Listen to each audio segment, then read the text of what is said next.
आदाब, ये आकाशवाणी है। खबरों के साथ मैं कलीम अहमद।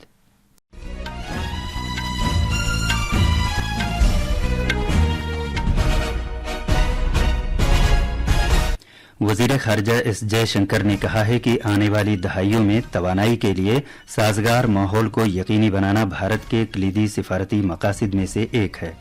आज अजीम इनकलाबी रहनुमा भगत सिंह, राजगुरु और सुखदेव को शहीदी दिवस पर खराजे अकीदत पेश किया जा रहा है। वजीर आजम नरेंद्र मोदी ने कहा है कि आज़ादी के लिए इन शोरमाओं की निडर जद्दोजहद और इंसाफ से मुल्क के अवाम को तहरीक मिलती रहेगी।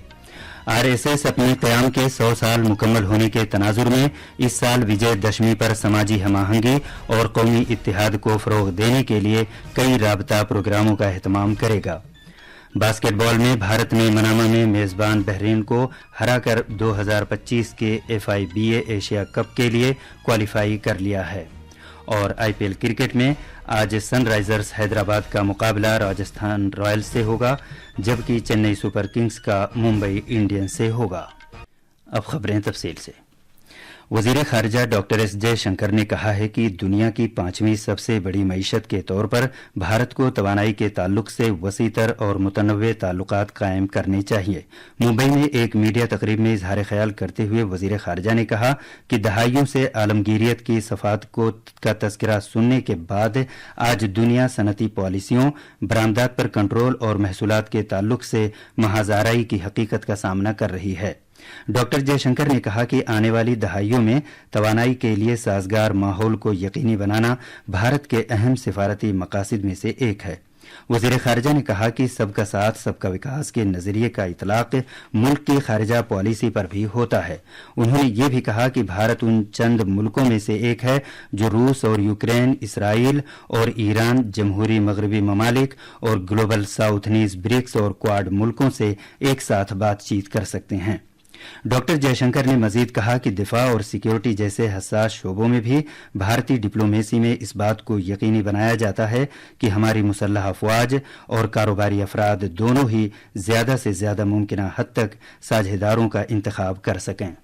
To ensure that we have a favorable energy environment for coming decades is understandably one of our key diplomatic objectives. Beyond fossil fuels, it extends to developing and deploying renewables on a large scale, as well as exploring the potential of small modular reactors. The world of AI and the world of EV are going to generate much higher energy demands on top of the natural needs of greater prosperity. If data is the new oil, then data centers are the new refineries, and they will need to be powered. कौम आज भारत की जद्दोजहद आज़ादी के 3 अजीम इनकलाबी शोरमाओं शहीद आजम भगत सिंह, श्योराम राजगुरु और सुखदेव थापर को खराजे अकीदत पेश कर रही है, जिन्हें 1931 में आज ही के दिन लाहौर के सेंट्रल जेल में फांसी दे दी गई थी। इन बहादुर मुजाहिदीन आज़ादी पर लाहौर में 17 दिसंबर 1928 को बरतानिया के पुलिस ऑफिसर JP सॉन्डर्स को कत्ल करने की पादाश में मुकदमा चलाया गया था और फिर इसके बाद उन्हें फांसी की सजा सुना दी गई थी। भगत सिंह, राजगुरु और सुखदेव की कुर्बानी भारतीय अवाम के जहनों में महफूज रहेगी और आज़ादी नीज़ इत्तेहाद के नज़रियात को सरबुलंद रखने के लिए हमेशा कौम को तरगीब फराहम करेगी। वज़ीर आज़म नरेंद्र मोदी ने आज अजीम मुजाहिदीन आज़ादी के योम शहादत के मौके पर उन्हें खराजे अकीदत पेश किया है। सोशल मीडिया पर जारी एक वीडियो पैगाम में जनाब मोदी ने आज़ादी और इंसाफ के हुसूल के लिए उनकी बेखौफ जद्दोजहद को याद किया। आज इतने बरसों बाद भी अमर शहीद भगत सिंह, राजगुरु और सुखदेव के बलिदान की गाथा देश के बच्चे बच्चे की जुबान पर। शहीद दिवस पर मैं देश के लिए अपना सर्वस्व न्योछावर करने वाले सभी वीर वीरांगनाओं को कृतज्ञ राष्ट्र की तरफ से भावांजलि अर्पित करता हूं। आज अजीम मुजाहिदे आज़ादी डॉक्टर राम मनोहर लोहिया को उनके योम पैदाइश पर खराजे अकीदत पेश किया जा रहा है। सोशलिस्ट सियासी रहनुमा डॉक्टर लोहिया आज ही के दिन 1910 में उत्तर प्रदेश में अकबरपुर में पैदा हुए थे। वज़ीर आज़म नरेंद्र मोदी ने एक सोशल मीडिया पोस्ट पर आजमूदाकार रहनुमा को खराजे अकीदत पेश करते हुए कहा कि डॉक्टर लोहिया एक निडर मुजाहिदे आज़ादी और समाजी इंसाफ के अलमबरदार थे। राम मनोहर लोहिया पिछली शताब्दी के महान विचारक जिनके चिंतन का प्रभाव आज के हिंदुस्तान की राजनीति पर कहीं न कहीं नजर आता है। 1942 हिंद छोड़ो ये आंदोलन अपनी तीव्रता पर पहुंचा और ऐसे समय उस आंदोलन की बागडोर संभाली थी। राम मनोहर लोहिया देश को बचाने के लिए जेलों में भी सत्याग्रह करके पहुंचते रहे और उस कालखंड की युवा पीढ़ी के मन में वो प्रेरणा का स्रोत बन गए। सुप्रीम कोर्ट ने दिल्ली हाई कोर्ट के जज यशवंत वर्मा की रिहाइशगाह पर मुबैना तौर पर नकद रकम बरामद किए जाने के मामले में महकमा जाती इंक्वायरी रिपोर्ट कल रात अपनी वेबसाइट पर अपलोड कर दी। दिल्ली हाई कोर्ट के चीफ जस्टिस DK उपाध्याय ने ये इंक्वायरी रिपोर्ट पेश की थी। इसमें बाजाब्ता पैगाम रसानी की जानकारी दी गई है और ये कहा गया है कि भारतीय करेंसी के 4 से 5 अधजले अंबार पाए गए। जुमे को एक बयान में सुप्रीम कोर्ट ने कहा था कि दिल्ली हाई कोर्ट के चीफ जस्टिस ने जस्टिस वर्मा के खिलाफ महकमा जाती इंक्वायरी शुरू की है और मज़कूरा जज का तबादला इलाहाबाद हाई कोर्ट करने की तजवीज़ है। अदालत आलिया की वेबसाइट पर अपलोड की गई 25 सफ़हात पर मुश्तमिल इंक्वायरी रिपोर्ट में जस्टिस वर्मा की रिहाइशगाह पर आग बुझाने की कार्रवाई के वीडियो और तस्वीरें भी शामिल हैं। ये वाकया 14 मार्च को होली की रात पेश आया था और इस दौरान नकद रकम बरामद की गई थी।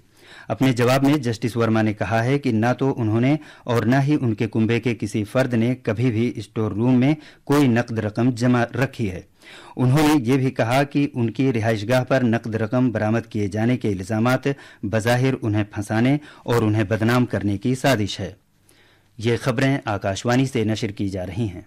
राष्ट्रीय स्वयंसेवक संघ RSS ने इस साल अपने क़याम के 100 साल मुकम्मल होने के तनाजुर में राबता कायम करने के कई प्रोग्रामों का मंसूबा बनाया है। RSS के जनरल सेक्रेटरी दत्तात्रेय होसबले ने आज बेंगलुरु में संघ की अखिल भारतीय सभा की 3 रोज़ा कौमी कॉन्फ्रेंस के इख्तिताम पर ये जानकारी दी। उन्होंने कहा कि कोई बाज़ाब्ता जश्न नहीं होगा और इस साल विजयदशमी पर यौम तासीस के मौके पर मुख्तलिफ राबता प्रोग्राम शुरू किए जाएंगे। उन्होंने ये भी कहा कि समाजी हम आहंगी और कौमी इत्तेहाद को फ़रोग़ देने के लिए सबसे निचली सतह पर अवामी राबतों के प्रोग्रामों का एहतमाम किया जाएगा। Our aim is to reach every mandal or a basti. This has been our target, and next 6 months we are expecting to achieve this before the next Vijayadashmi, which is our target. This year has served as the preparatory year for us. Preparatory year in the sense one is expansion of the organizational activities, consolidation, improving the quality of the work, and also reaching out to various segments and preparing for the centenary year to expand and emphasize the activities that we have already been taking up, but giving a special focus on the same.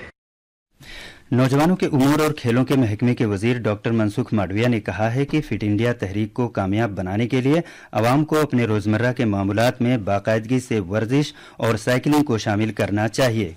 Bharat की basketball team ने कल रात Manama में मेजबान Bahrain को सनसनीखेज तौर पर 81-77 से हराकर 2025 के मर्दों के FIBA एशिया कप के लिए क्वालिफाई कर लिया है। भारत ने खेल के आखिरी लम्हात में शानदार कारकर्दगी का मुजाहरा किया। IPL क्रिकेट में आज 2 मैच खेले जाएंगे। सहपहर 3:30 बजे हैदराबाद में सनराइजर्स हैदराबाद का मुकाबला राजस्थान रॉयल्स से होगा। दूसरे मैच में चेन्नई सुपर किंग्स और मुंबई इंडियंस की टीमें आमने सामने होंगी। ये मैच चेन्नई में शाम 7:30 बजे खेला जाएगा। IPL टूर्नामेंट के कल पहले मैच में कोलकाता में रॉयल चैलेंजर्स बेंगलुरु ने कोलकाता नाइट राइडर्स को 7 विकेट से हरा दिया। खास खबरें एक बार फिर। वजीर खारजा डॉक्टर S जयशंकर ने कहा है कि आने वाली दहाइयों में तवानाई के लिए साजगार माहौल को यकीनी बनाना भारत के लिए कलीदी सिफारती मकासद में से एक है। आज अजीम इनकलाबी रहनुमा भगत सिंह, राजगुरु और सुखदेव को शहीदी दिवस पर खराज अकीदत पेश किया जा रहा है। वजीर आज़म नरेंद्र मोदी ने कहा है कि आज़ादी के लिए इन शोरमाओं की निडर जद्दोजहद और इंसाफ से मुल्क के अवाम को तहरीक मिलती रहेगी। बास्केटबॉल में भारत ने मनामा में मेज़बान बहरीन को हराकर 2025 के FIBA एशिया कप के लिए क्वालिफाई कर लिया है और IPL क्रिकेट में आज सनराइजर्स हैदराबाद का मुकाबला राजस्थान रॉयल्स से होगा, जबकि चेन्नई सुपर किंग्स का मुकाबला मुंबई इंडियंस से होगा। इसके साथ ही खबरों का ये बुलेटिन खत्म हुआ।